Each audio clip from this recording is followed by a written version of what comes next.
Welcome back, everybody. Today we're here to talk more about The Walking Dead Season 9B. Angela Kang, she just had an interview where she opened up more about Season 9B and the Whispers, and I want to discuss some of the things she said in this interview because she did say some really interesting things. Before I do begin though, if you are a fan of The Walking Dead, be sure to subscribe for daily content. But other than that, let's get started. We're getting a lot of new information during this new year, which is awesome. And that's one of the things I love about The Walking Dead, that even though it's the off season, we get so much intel and new information.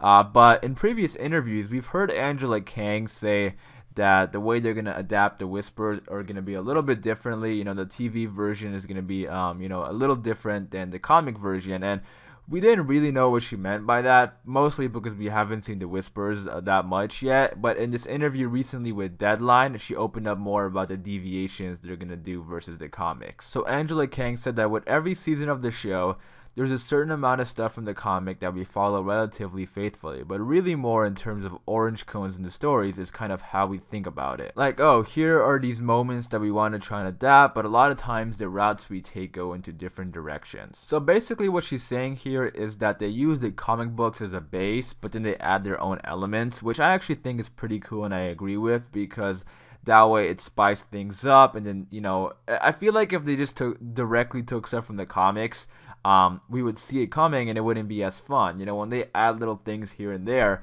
it actually benefits the show in a way. She went on to say that the array of characters in the timeline that we are in are completely different, and so there are obviously going to be some deviations. So there are some familiar markers to people who know the comics very well, but I'll say that there are some other surprises coming up along the way. And yeah, if you think about it, The Walking Dead right now is missing a lot of characters who are supposed to be in the comics at this point in the timeline. So yeah, she's obviously right here saying there's obviously going to be deviations, which again I think kind of benefits the show in a way. Like, as much as I would love the characters to be back, I still think that seeing, you know, these groups, one thing specifically, I'm really interested to see how the group deals with the Whispers, you know, a next group of villains without Rick, because Rick has been on their side the entire journey, and when Rick is there, there's always like a feeling of, you know, safety. Like, we always know when Rick is there, I just feel safe. So, you know, now Rick isn't there, I'm interested to see how they're gonna deal with the Whisperers without their main leader. And this next part I'm about to read is more specific to the Whispers and the adaptation of, you know, the Whispers on screen. And she said,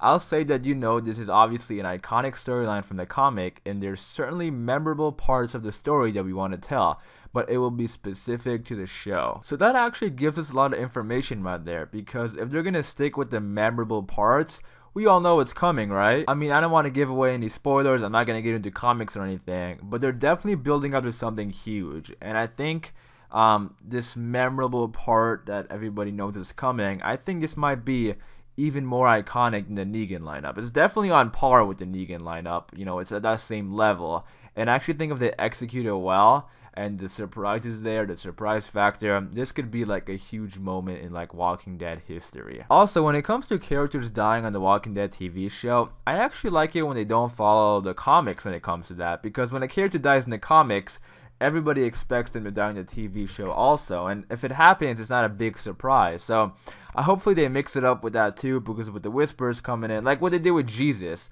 that was perfect. You know, Jesus is a character who's still alive in the comics. He did not die from the Whispers, and in that kill, you know, unless you follow spoilers, you didn't see that coming, which is just awesome. And hopefully they do more stuff like that, where they have the Whispers kill characters who they didn't kill in the comics, because that way it'll be more interesting, it'll keep us at the edge of our seats, and we wouldn't know what's coming next. But you guys in the comments down below, let me know, would you prefer them to stick with the comics, or do you like it when they kill characters who are still alive in the comic books in the TV show?